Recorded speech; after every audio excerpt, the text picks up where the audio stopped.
Imagine a world where a single spark sets the entire continent on fire. Not because everyone wanted war, but because they couldn't step back without dragging their allies in. That's exactly what happened in 1914. Europe was a web of alliances, meant to keep peace. The logic was simple. If you fight one of us, you fight all of us. But when push came to shove, those same alliances turned a local incident into a global catastrophe.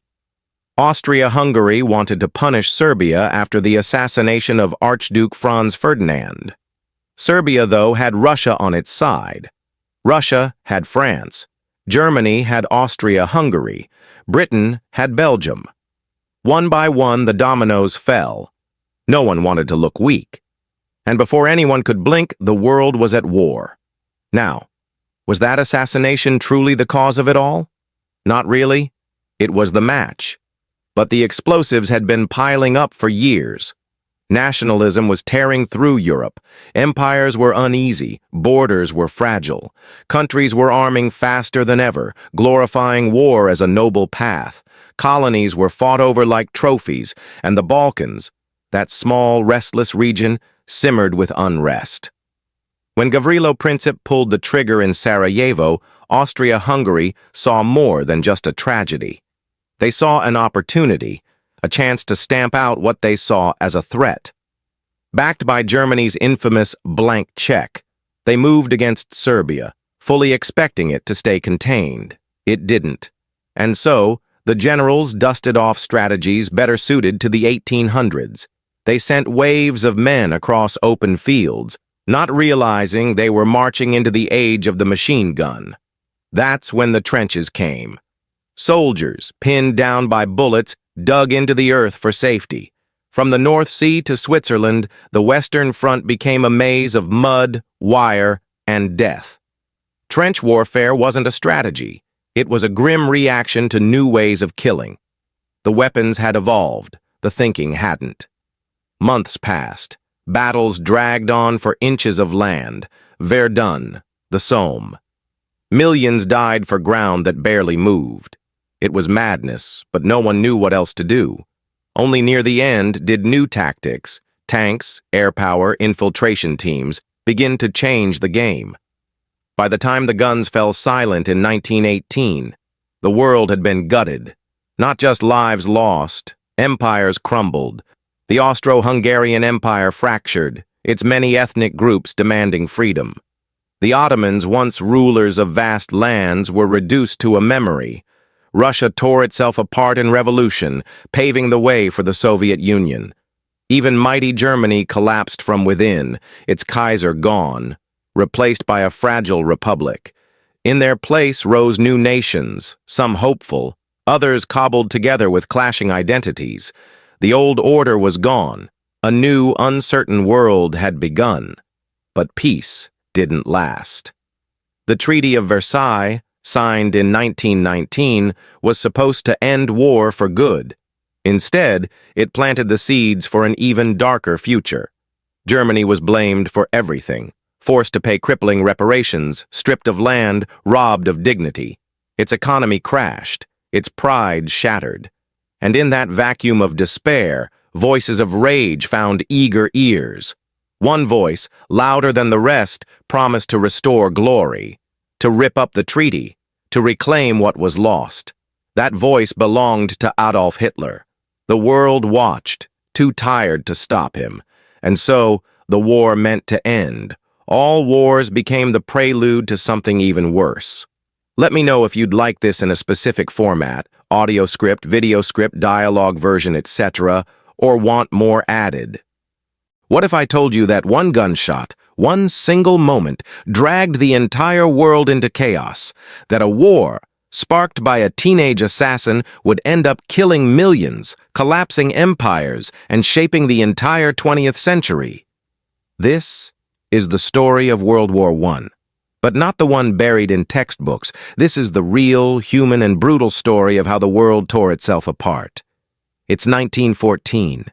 Europe is a powder keg.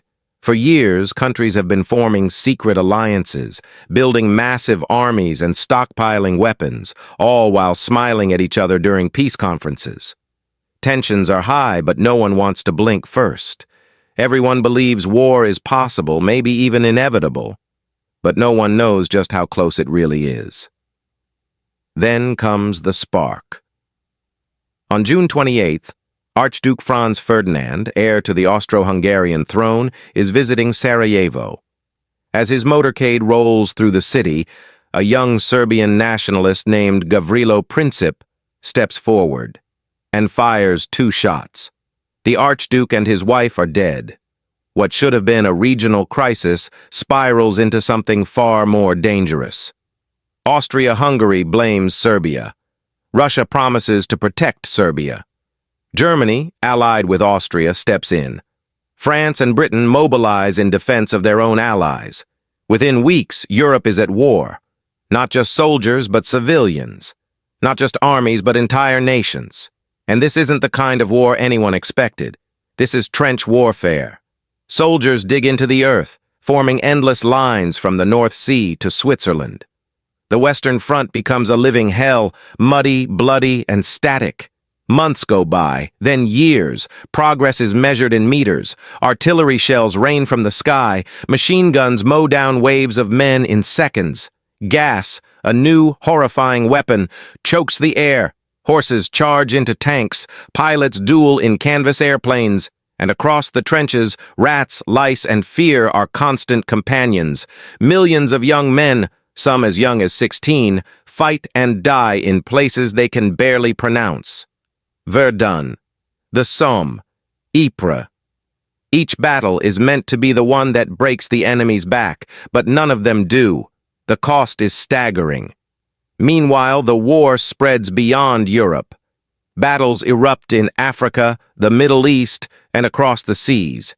The Ottoman Empire joins the Central Powers. Japan enters with the Allies, and in 1917, the United States joins the war, following Germany's policy of unrestricted submarine warfare and the infamous Zimmermann telegram. But while new powers enter the conflict, old ones begin to collapse.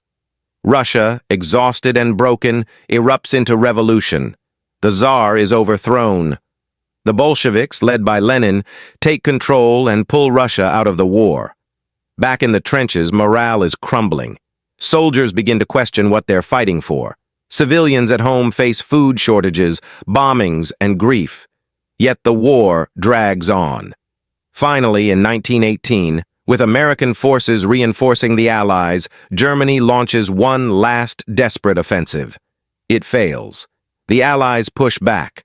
One by one, the Central Powers begin to fall. On November 11th, 1918, the guns finally fall silent.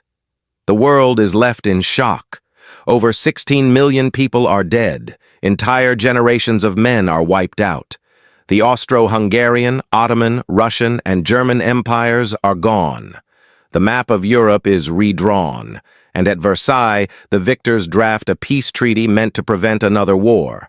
But instead, they plant the seeds for the next one. Germany is blamed, punished, and humiliated. Reparations cripple its economy.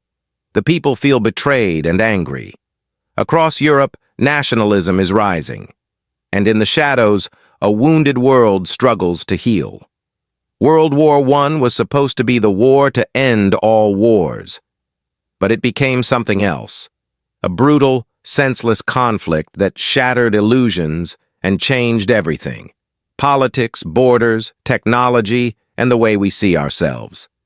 It taught us that progress can be turned into destruction, that modernity doesn't guarantee peace, and that the cost of pride and power can be catastrophic. And perhaps most importantly, it reminded the world that war is never as glorious as the poets once claimed. Thanks for watching. If you learned something new today, make sure to like the video, subscribe to the channel, and leave a comment. What do you think is the most important lesson from World War I? Until next time, stay curious and keep questioning the world around you. Of course. Here's your content transformed into an engaging storytelling style script. No headings, no footers, just a continuous flow of narrative.